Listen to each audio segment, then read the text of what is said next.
दूर किसी गांव में बिरजू नाम का एक पानी पूरी बेचने वाला आदमी रहा करता था, जिसकी पानी पूरी खाकर सभी उसकी बहुत तारीफ करते थे। लोगों को उसके हाथ की बनी पानी पूरी का स्वाद कुछ इस कदर पसंद था कि उसके अलावा वो कहीं और से पानी पूरी खाना पसंद ही नहीं करते थे। ऐसे ही एक सुबह जब बिरजू अपनी पानी पूरी की दुकान गांव के एक चौराहे पर लगाकर खड़ा था, तो वहाँ पर एक मोहन नाम का आदमी आता है और बिरजू से कहता है, अरे भैया जरा मुझे भी पानी पूरी देना। सुना है आपके हाथ के पानी पूरी में जादू है, लोग बहुत ही चाव से खाते हैं आपके यहाँ पानी पूरी आकर। अरे भाई ऐसा तो कुछ नहीं है, मैं तो बिल्कुल साधारण तरीके से पानी पूरी बनाता हूँ, लोगों को पसंद आ जाती है, वो अलग बात है। अच्छा चलो फिर इसी बात पर मुझे भी खिला दो अपने हाथ की ये पानी पूरी। इतना कहकर अब बिरजू उसे अपने हाथों की बनी पानी पूरी खिलाता है, जिन्हें खाकर मोहन बिरजू की बहुत तारीफ करता है और कहता है, सच में यार लोग बहुत तारीफ करते हैं आपके हाथों की इन पानी पूरी की, ये तो सच में बहुत ही मजेदार हैं। बताओ कितने पैसे हुए इनके? शुक्रिया भैया, ज्यादा नहीं, बस 10 रुपए हैं। क्या कहा? सच में बस 10 रुपए हैं? लेकिन हमारे शहर में तो 20 रुपए में मिलती है पानी पूरी। अच्छा ऐसा है क्या? हमें तो पता नहीं, गांव के लोग इतने में खाते हैं पानी पूरी। अब मोहन वहाँ से पैसे देकर चला जाता है और बिरजू सोच में पड़ जाता है। साथ ही कहता है, वो लड़का बहुत सही कह रहा था, गांव में लोग सिर्फ मेरे हाथ की बनी पानी पूरी खाना ही पसंद करते हैं, और कोई है भी नहीं गांव में पानी पूरी बनाने वाला, और पानी पूरी बनाने में काफी मेहनत भी लगती है, तो मैं अपनी पानी पूरी के दाम बढ़ा दूं। वैसे भी तो कितना महंगा आता है पानी पूरी बनाने का सामान, और इसका पानी बनाने में कितना टाइम लगता है। इतना कहकर फिर अब अगले दिन वो अपनी पानी पूरी के दाम बढ़ा देता है। जहाँ वो 4 पानी पूरी 10 रुपए में दिया करता था, वहीं अब वो 4 पानी पूरी के 20 रुपए लेता है। और पानी पूरी के बढ़ते दाम सुनते ही लोग बिरजू से कहते हैं, अरे ये क्या बात है बिरजू भैया, कल रात तक तो 10 रुपए की पानी पूरी आप देते थे और आज ही 20 रुपए कर दी, कुछ ज्यादा ही महंगी नहीं है? अरे रोहन भाई, आप लोग तो पानी पूरी खाकर चले जाते हैं, लेकिन कभी ये नहीं सोचते कि पानी पूरी बनाने में कितने पैसे मेहनत लगती है। अब मुझे भी तो कुछ फायदा होना चाहिए ना। हाँ तो आप 20 की जगह 15 रुपए भी तो कर सकते थे, या फिर 20 रुपए में 6 पानी पूरी बेच सकते थे, लेकिन दाम बढ़ गए, लेकिन माल तो उतना ही है। अरे भाई आप खरीदार हैं ना, इसलिए ऐसा कह रहे हैं। कभी खुद करके देखो ये काम, फिर आपको पता चलेगा कि कितना मेहनत का काम है पानी पूरी बनाना और बेचना। अरे बिरजू भैया, काम तो सभी मुश्किल होते हैं, इसका मतलब ये नहीं है कि आप काम करोगे नहीं, काम तो फिर भी करना पड़ेगा ना। चलो जाने दो, ये लो अपने 20 रुपए। बिरजू से नाराज होकर रोहन वहाँ से चला जाता है, लेकिन बिरजू अपनी पानी पूरी के दाम कम नहीं करता और सभी को 20 रुपए की 4 पानी पूरी ही देता। लेकिन उसकी पानी पूरी इतनी अच्छी थी कि लोग 20 रुपए में भी पानी पूरी खाने के लिए तैयार रहते थे। यूं ही कुछ दिन और बीत जाते हैं और बिरजू अपनी पानी पूरी के दाम बढ़ा देता है। एक दिन बिरजू की पत्नी राधा उससे कहती है, अजी मैंने सुना है कि आपने पानी पूरी के दाम फिर बढ़ा दिए। हाँ बढ़ा दिया है, और खाने वाले मेरे यहाँ से खा पी रहे हैं। इससे पता चलता है लोग मेरे पानी पूरी को कितना पसंद करते हैं। माना कि गांव के सभी लोग आपके हाथ की बनी पानी पूरी खाना क्यों पसंद करते हैं, क्योंकि उसका जायका कुछ अलग ही होता है। लेकिन इसका ये मतलब नहीं कि आप अपनी पानी पूरी को अपने लालच के आगे इतना महंगा करके बेचोगे। अरे मैं तो सोच रहा हूँ कि इन पानी पूरी का साइज भी कम कर दूं। जितने कम साइज की पानी पूरी बनेगी, इतना ज्यादा पानी पूरी होगा और लोग ज्यादा खरीदेंगे, और पैसे भी फिर ज्यादा आएंगे मेरे पास।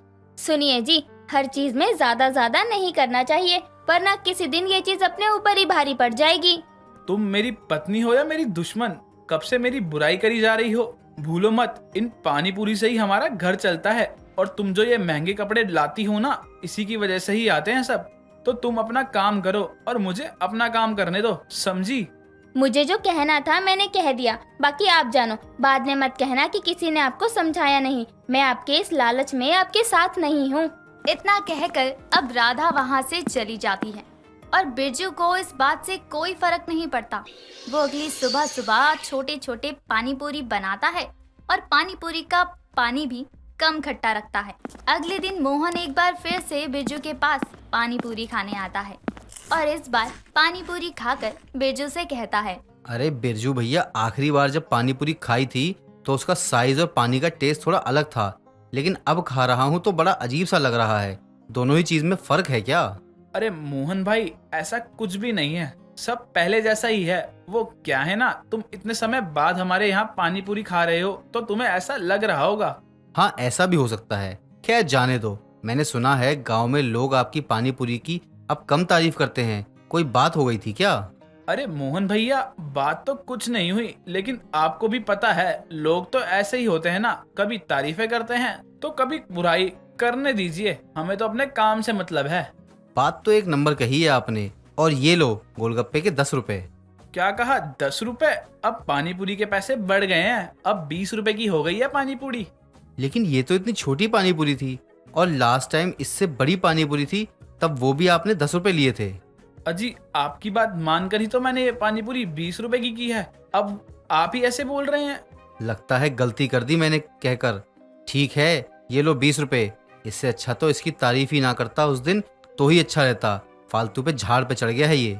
इतना कहकर अब बिरजू वहाँ से चला जाता है और यूं ही कुछ दिन और बीत जाते हैं। बिरजू अपने बढ़ते लालच के चलते पानी पूरी से बहुत पैसे कमा लेता है। लेकिन यूं ही एक शाम बिरजू घर पर 2-3 शराब की बोतल लेकर आता है और घर में बैठकर ही ड्रिंक करने लगता है।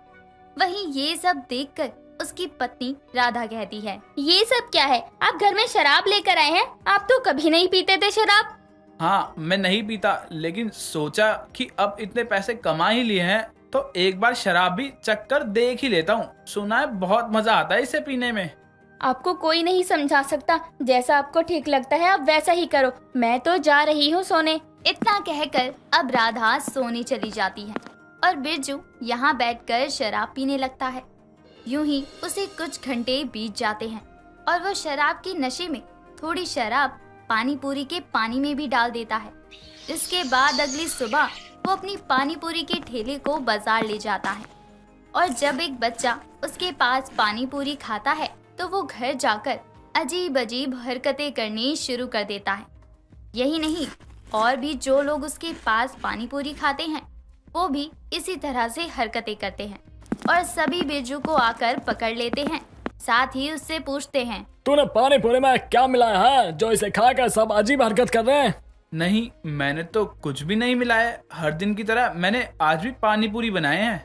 नहीं, तूने जरूर कुछ ना कुछ तो मिलाया है, तभी तो ये सब ऐसी हरकतें कर रहे हैं। इतना कहकर अब सब बिरजू को बहुत मारते हैं और फिर बिरजू को याद आता है कि उसने शराब के नशे में पानी पूरी के पानी में शराब मिला दी थी। और तब तक वहाँ के लोग बिरजू और उसकी बीवी को गांव से बाहर कर देते हैं और फिर जाकर बिरजू को अपनी गलती का एहसास होता है और वो कहता है, काश मैं अपने लालच के नशे में इतना धुंध नहीं होता तो आज मुझे ये दिन नहीं देखना पड़ता। ज्योति अपनी माँ सुशीला को अपने बॉयफ्रेंड अनुराग से मिलवाते हुए कहती है, माँ ये है अनुराग, मैं इसके बारे में ही अब तक आपको बताती रहती थी।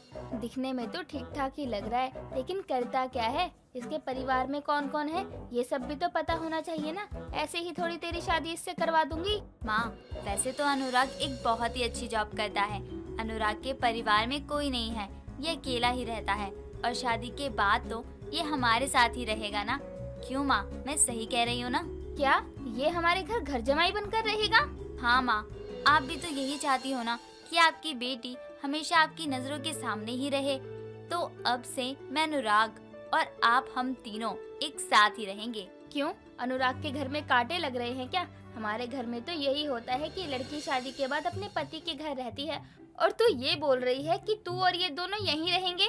माँ, अनुराग किराए पर रहता है। अब आप ही बताओ ना, ऐसे अच्छा थोड़ी लगता है। जब आप यहाँ हो तो हम क्यों कहीं और जाएं? और वैसे भी आपके साथ रहूंगी तो मुझे आपकी फिक्र भी नहीं लगी रहेगी। अच्छा जा, अब रसोई में जाकर चाय पानी तो लेकर आ, तब तक मैं थोड़ी बात कर लूं अनुराग से। सुशीला वहाँ से ज्योति को रसोई में भेज देती है।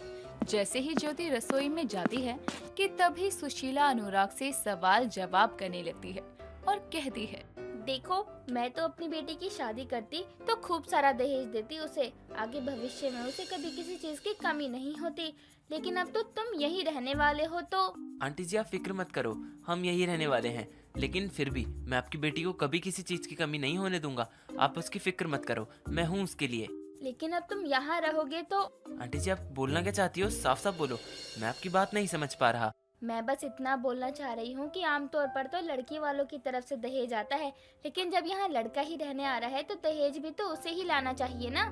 क्या आप अपनी बेटी के पति से दहेज लेने की बात बोल रही हैं? अरे हाँ भाई, मुझे भी पता चलना चाहिए ना कि मेरी बेटी ने जिसको पसंद किया है वो कंगाल नहीं है, बल्कि उसकी सारी जरूरतें पूरी कर सकता है। अगर तुम मेरी बात समझ गए हो तो अच्छा है। ठीक है आंटी जी, मैं आपकी सारी बातें भी समझ गया हूँ और आपकी बातें मानने को भी राजी हूँ। अनुराग सुशीला की सारी बातें मान जाता है और दहेज लाने के लिए भी हाँ करता है।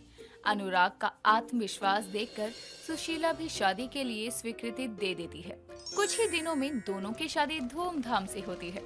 शादी के साथ ही अनुराग सारा दहेज ले आता है और ये दहेज वाली बात को ज्योति से छुपाने के लिए सुशीला बहाना भी बना देती है कि ये सब सामान ज्योति की शादी का तोहफा है, इसीलिए ज्योति भी कुछ नहीं कहती। कुछ दिनों के बाद सुशीला की पड़ोसन उसके घर आती है और सुशीला से कहती है, अरे तेरी तो किस्मत ही चमक गई। कहाँ तेरे घर में कुछ भी नहीं था और तेरे दामाद के आते ही घर में देखो कैसे भर गया है। दामाद के साथ दहेज भी आया है क्या? अरे तू भी कैसी बातें कर रही है? मेरे दामाद जिसका खुद का घर नहीं है वो क्या दहेज लाएगा? बात तो सही ही है तेरी, लेकिन तेरे दामाद के कदम बड़े शुभ है, वरना जो घर पुराने सामान से भरा था वो दामाद के आते ही कैसे नए सामान से भर गया। क्यों, अब तो तू मेरी बात से सहमत है ना? नहीं, मैं तेरी इस बात से बिल्कुल भी सहमत नहीं हूँ। अरे ये तो मैंने पैसे बचाए थे, ये सोचा था जब बेटी की शादी होगी तो उसे दहेज में दूंगी, लेकिन यहाँ तो बेटी का पति ही मेरे घर आ गया। कोई बात नहीं, ये तो तेरे लिए ही अच्छा हुआ। अब तक तो बस तेरे पास बेटी थी, लेकिन अब तेरे पास बेटा और बेटी दोनों है, इसलिए मुंह मत बना। सुशीला अपने दामाद की बुराई ही करे जा रही थी और उसकी पड़ोसन इन सब बातों के लिए उसे बार बार समझा रही थी। इतने में अनुराग वहाँ पर अपना लैपटॉप लिए आता है और अनुराग को देखकर सुशीला कहती है, अब खुद ही देख ले, मेरा दामाद तो घर पर ही रहता है तो ये दहेज कहाँ से लाएगा? अरे इसकी इतनी ही औकात होती तो ये मेरी बेटी को अपने घर लेकर जाता ना, यहाँ घर जमाई बनकर नहीं रहता। मम्मी जी, आप ये क्या बोल रही हो? अरे सुशीला, तू क्यों अपने दामाद की बुराई कर रही है? वो भी किसी बाहर वाले से, ऐसे अच्छा नहीं लगता है। अरे वो भी लैपटॉप पे काम कर रहा है। वैसे भी आजकल तो लोग घर से ही काम करते हैं ना। दूर से सबको सब ठीक लगता है, लेकिन जो यहाँ रह रहा होता है ना, उन लोगों के साथ एक बार जरा उनसे भी पूछ लो कि क्या सच में सब ठीक है या बस दिमाग का वहम है। खैर, अब ये सब तेरे घर की बात है, अब मैं इसमें क्या ही बोलूं। अच्छा, अब मैं चलती हूँ। इतना बोलकर वहाँ से सुशीला की पड़ोसन चली जाती है और ये सब होते हुए भी अनुराग कुछ ज्यादा नहीं बोलता। कुछ दिनों तक ऐसे ही चलता है। कुछ दिनों बाद ज्योति, सुशीला और अनुराग तीनों साथ बैठे थे। तभी ज्योति कहती है, माँ, आज तो सभी घर पर है, मैं आज सबके लिए चाय पकौड़े बनाऊं? हाँ, ये बहुत ही सही बोला तुमने। मेरा वैसे भी बहुत मन है कुछ अच्छा सा खाने का। ज्योति, तुम पकोड़े के साथ धनिया और पुदीने की चटनी बना देना, मजा आ जाएगा। ठीक है। और माँ, आपको भी कुछ खास बनवाना हो तो बता दो, मैं बना दूंगी। हाँ हाँ, तू काम कर और तेरा पति बैठे बैठे तेरे पर हुक्म चलाए। क्या मतलब आपका माँ? साफ साफ बोलो, आपको बोलना क्या है? मुझे कुछ समझ नहीं आ रहा। मैं तो यही बोल रही हूँ कि जैसे तू बहू बनकर जाती अपने पति के घर, वैसे ही अब तेरा पति भी तो हमारे घर में साथ रहता है, तो उसे काम करना चाहिए। तो तू क्यों कर रही है? माँ, आप क्या बोल रही हो? वैसे ही अनुराग जी दिन भर काम करते रहते हैं और अब क्या घर का काम भी वही करें? वैसे तो आप बड़ा बोलती थी कि लड़की को शादी के बाद अपने ससुराल में रहना होता है, लेकिन अब जब अपने ही दामाद से खाना बनाने की बात कर रही हो तो बुरा नहीं लग रहा? ज्योति, तुम माँ को क्यों जवाब दे रही हो? जो माँ के मन में था माँ ने तो वही बोला है ना। अनुराग, तुम रहने दो। माँ का ना रोज का ही हो गया है, तुम्हें बिना बात के ही इतना सब कुछ बोलती रहती हैं। अब तो कुछ बोलना भी पाप हो गया है। मैं अपनी बेटी की भलाई के लिए अब कुछ बोल भी नहीं सकती हूँ ना, पति ने अच्छे से समझा जो दिया है। सुशीला इतना बोलकर वहाँ से चली जाती है। सुशीला को अनुराग जरा भी पसंद नहीं था और इसी वजह से वो कोई मौका नहीं छोड़ती थी जिसमें वो अपने दामाद को नीचा दिखाए। ऐसा ही कई दिनों तक चलता है। एक रोज अनुराग अपने कमरे में आराम से बैठा था, तभी वहाँ सुशीला आती है और कहती है, तुम्हें शर्म नहीं आती? मेरी ही बेटी को मेरे खिलाफ भड़का रहे हो। अरे एक तो तुम हमारे घर में रह रहे हो, ऊपर से मेरी बेटी को मेरे ही खिलाफ भड़का रहे हो। मम्मी जी, आप ये क्या बोल रही हो? मैं ऐसा क्यों करूँगा? मैं सब अच्छे से जानती हूँ। ऐसा कुछ भी नहीं है। मैंने तो आज तक ज्योति को ये तक नहीं बताया कि उसका पति दहेज लेकर आया है। नहीं बताया है तो बता दो ना। वैसे भी जिस तरह से मेरी बेटी आजकल मेरे साथ बर्ताव कर रही है ना, मुझे तो यकीन है कि तुमने उसे सब बता दिया होगा। सुशीला चुप होने का नाम ही नहीं ले रही थी। इतने में वहाँ ज्योति आती है और ये सब सुनने के बाद कहती है, माँ, मैंने उस दिन ही आप दोनों की सारी बातें सुन ली थी जब आप मेरे पति से दहेज मांग रही थी। नहीं बेटा, तुम्हें कोई गलतफहमी हुई है। मैंने ऐसा तो कभी कुछ नहीं बोला। नहीं माँ, गलत तो आपने समझा अपने दामाद को और मेरे पति के लाए हुए दहेज को।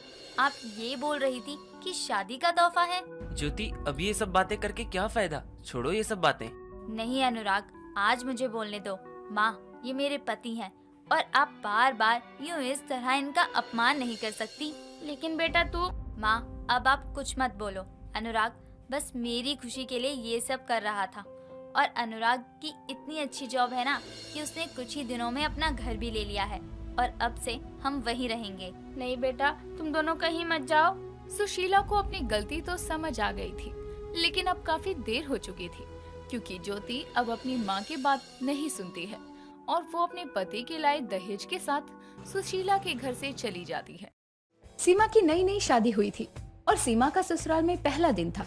तभी सीमा अपनी सास को कहते हुए सुन लेती है, ये शादी के पकोड़े और खाना पड़ोसी में बांट आते हैं, वरना खराब हो जाएगा और ये खाएगा भी कौन। अब ये सुनकर सीमा अपने मन ही मन सोचती है, मुझे तो शादियों का खाना बहुत पसंद है। अब किसे कहूँ कि मुझे भी भूख लगी है। ये लोग तो पूछने से रहे मुझे खाना, मैं इनको ही बोल देती हूँ। ये सोचने के बाद सीमा अपने पति से बड़े ही प्यार से कहती है, जी सुनिए, मैंने ना कल भी कुछ नहीं खाया था और मुझे भूख भी बहुत लग रही है। क्या आप शादी का बचा हुआ खाना ला देंगे? तुम्हें बासी खाना खाना है? माँ बना रही है ना ताजा खाना, अरे वो खा लेना। मुझसे भूख बर्दाश्त नहीं होती, आप समझते क्यों नहीं? अब अमन भी अपनी पत्नी के लिए शादी का खाना, पकोड़े, पूड़ी, चावल सब लाकर दे देता है और सीमा भी बड़े ही चाव से उसे खा लेती है और आराम से सो जाती है। अब देर शाम सरला के घर उसकी दो पड़ोसन कांता और विमला का आना होता है और वो आते ही सरला से कहती है, और सरला, अब तो बहू आ गई, अब तो आराम कर ही ले। अभी तो बहू नई नई है, लेकिन बहू को अपने काबू में रखियो सरला। मेरी बहू को देखती है, काबू में नहीं रखा तो आज कितना जुबान चलाती है। अरे तू चिंता क्यों करती है, वो मेरे ही काबू में रहेगी और अगर नहीं रही तो अपनी दुनिया अलग देखे। अब सरला ये कहते हुए अपनी बहू को आवाज लगाती है और अपनी सास की आवाज सुनकर सीमा भी अपने कमरे से निकलकर हॉल में आती है। लेकिन जैसे ही विमला सीमा का घूंघट उठाने लगती है, वैसे ही सीमा के पेट में गुड़ गुड़ की आवाजें आने लगती है। और फिर क्या था, विमला के घूंघट उठाने से पहले ही सीमा अपनी साड़ी उठाए भागती है। ये देखकर कांता कहती है, हाय दैया, मैंने तो सोचा ना जाने घूंघट से पहले क्या देखने वाली है सरला तेरी बहू। बताओ, ये संस्कार है तेरी बहू के? बोल सकती थी कि मुझे अर्जेंट जाना है, हम रुक जाते। वैसे ऐसे भागी भागी गई तेरी बहू? सब ठीक तो है? कहीं घर बसने से पहले खुशखबरी तो नहीं देने वाली? अरे बहू का थोड़ा पेट खराब है, लूज मोशन लगे हैं, लगता है खाना नहीं खाया होगा कई दिनों से, उपवास पर रही होगी तो हो जाता है। अब भी विमला और कांता सीमा के आने का वेट कर रहे थे और करीब 20 मिनट बाद सीमा आती है और जैसे ही सोफे पर बैठती है, वैसे ही विमला सीमा को कहती है, बहू, यहाँ सब अपने ही हैं, ऐसी कोई घबराने वाली बात नहीं है, हो जाता है, गर्मी का समय भी है। अब की बार कांता सीमा का घूंघट उठाने के लिए उठती है और अब फिर से सीमा अपनी साड़ी ऊपर करके भागती है। ये देखकर सरला अपना सर पीटते हुए कहती है, सत्यानाश करवा दिया बहू ने तो। लो जी, अब इसे फिर से आ गई। सरला, हम चलते हैं, जब तेरी बहू ठीक हो जाए तो हम आ जाएंगे तेरी बहू की मुंह दिखाई करने। अरे बस आ रही है, बैठो, मैं तुम दोनों के लिए चाय बना दूं। ना ना सरला, रहने दे, कल आते हैं। वैसे देखने तो मुँह आए थे, लेकिन बहुत कुछ देख कर जा रहे हैं। अब जैसे ही कांता और विमला जाने वाले होते हैं, तभी विमला और कांता देखती है कि नई नवेली बहू बिना घूंघट के ही आ रही थी और पेट पर हाथ रखे हुए थी। ये देखकर कांता कहती है, सरला समझो मुंह दिखाई हो ही गई, बहू तो सुथरी है, लेकिन अभी माहौल खराब है उसका। अब पड़ोसनों के जाने के बाद सरला अपनी बहू से कहती है, बहू क्या मुंह दिखाई करवाई है, सत्यानाश कर दिया तूने सारी रस्म का। दवाई ववाई ले ले, अभी तो और लोगों का आना बाकी है, उनके सामने मत भागने लग जाइए साड़ी उठाकर। जी माँ जी, मैं कोशिश करूँगी कि ऐसा दोबारा ना हो। अब मुंह दिखाई में तो सरला की बहू ने खूब बदनामी कर दी थी। इसीलिए अब कोई भी मुंह दिखाई की रस्म के लिए आता तो सरला अपनी बहू को जल्दी में मुंह दिखाई करवा कर कमरे में भेज देती। लेकिन एक रोज सरला और उसकी बहू सीमा मार्केट जाते हैं और सरला एक बनिए की दुकान पर पहुंचती है और बनिया भी सरला और उसकी बहू को देखकर कहता है, आइए सरला जी, बहुत दिनों बाद आई हैं आप, और ये आपकी नई बहुरिया है। आइए यहाँ बैठिए, सामान निकलवा देता हूँ। सीमा को उसकी सास घुमाने के लिए लाई थी। हालांकि नई जगह से सीमा को घबराहट होने लगती है और सरला तो बातों में लगी थी। तभी सीमा अपनी सास के कानों में कुछ कहती है। ये सुनकर सरला अपनी बहू को कहती है, बहू ये क्या बात कर रही है? आस पड़ोस और घर वालों में तूने कम बेइज्जती करवाई है, जब यहाँ भी बेइज्जती करवाने का इरादा है तेरा। माँ जी, इसमें मेरी क्या गलती? ये तो मुझे घबराहट से हो रहा है ना। ये बता तू कितनी देर तक रोक सकती है इसे? मैं संभालती हूँ तेरा मामला। माँ जी, जो भी करना है जल्दी करना। हाँ, सास बहू को आपस में बातें करता देखकर बनिया सरला से कहता है, सरला जी, कोई समस्या है क्या? बताइए, कोई दिक्कत है तो? जी नहीं, ऐसी कोई बात नहीं है, सब ठीक है। बस आप सामान भिजवा दीजिएगा तो बड़ी मेहरबानी होगी। कोई काम आ गया क्या? चलिए, इतना तो मैं कर ही सकता हूँ आपके लिए। ये बोलकर जल्दी से सरला और उसकी बहू उस बनिए की दुकान से निकल जाते हैं और करीब 20 मिनट के रास्ते के लिए रिक्शा लेते हैं। लेकिन एक जगह ट्रैफिक था। ये देखकर सीमा अपनी सास सरला को कहती है, माँ जी, मुझसे और दर्द बर्दाश्त नहीं हो रहा, मुझसे नहीं होगा, ऊपर से ये ट्रैफिक। चुप करके बैठ जा बहू, इतना दर्द तो तू सहन कर ही सकती है। हाँ मैम साहब, आप इतना दर्द बर्दाश्त नहीं करेंगे तो भला कैसे माँ बन पाएंगी? अरे मैं अपनी बीवी को यही कहता हूँ, दर्द तो बर्दाश्त करना ही पड़ेगा। किसकी बात कर रहा है तू? कुछ भी बोले जा रहा है। चल रिक्शा निकाल, जल्दी जाम हट गया है। अरे अम्मा, मैं अपनी बीबी की बात कर रहा हूँ। अभी पिछले महीने ही उसका डिलीवरी हुआ है और मेरा 5वां बेटा भी। मुझे मैम साहब को देखकर अपनी जोरू की याद आ गई। सोच रहा हूँ छठवा भी कर लूँ। बड़ा ही बेशरम है रे तू, तब से बोले जा रहा है। और तुझे ये कहाँ से प्रेग्नेंट लग रही है? अम्मा, मुझे तो लगा इनकी डिलीवरी होनी है, मैंने इन्हें देखा नहीं। वैसे आज न कल ये गर्भवती हो ही जाएंगी। अगर ये पेट का दर्द नहीं सह पा रही तो आगे क्या होगा अम्मा? जाता है या अभी बताऊं?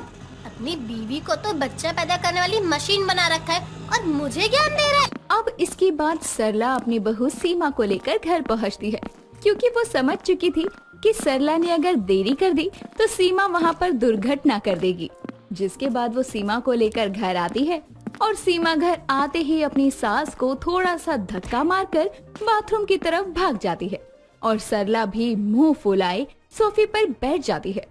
कुछ देर के इंतजार के बाद में सीमा पेट हल्का करके बाहर आती है और उसे बहुत चैन महसूस हो रहा था और आते ही वो अपनी सास से बोलने लगती है, माँ जी, आज तो मैंने सोचा ही था कि सत्यानाश हो जाएगा मेरा रास्ते में ही। बहू, तूने तो मुझे घर से लेकर बाहर और बाहर से रिक्शे तक लेकर बदनाम कर दिया। मैं तेरा क्या करूं? माँ जी, अब इस पर किसी का कंट्रोल तो है नहीं ना, ये भी आप अच्छे से जानती हैं। वो तो ठीक है बहू, लेकिन कभी तुझे कुछ खा पी कर लूज मोशन होते हैं तो कभी लोगों को देखकर घबराहट से। माँ जी, आपके साथ भी तो कुछ हुआ ही होगा ना, जब आप नई नवेली दुल्हन रही होंगी तो। हमारे समय की तो बात ही मत कर बहू तू। हमारे समय में तो सुबह ही औरतें शौच के लिए निकलती थी, उसके बाद कुछ भी हो जाए दिन में औरतें शौच के लिए जाती ही नहीं थी। माँ जी, ये क्या कह रही हैं आप? मुझे सुनकर फिर से आ गई। मैं अभी आती हूँ। हाँ, आप जाना नहीं। हाँ, सत्यानाश। सरला अपना सर पीट लेती है, क्योंकि सरला अब ये समझ चुकी थी कि सीमा को समझाना तो मुश्किल ही नहीं, नामुमकिन भी है और वो ऐसे ही अपनी बहू सीमा के साथ में एडजस्ट करती रहती है। सीमा को जब भी घबराहट होती या फिर उसे कोई भी बेचैनी होने लगती तो फिर वो तुरंत वॉशरूम के लिए चली जाया करती और उसे लूज मोशन लग जाया करते और धीरे धीरे सीमा की ये दिक्कत भी सॉल्व हो जाती है।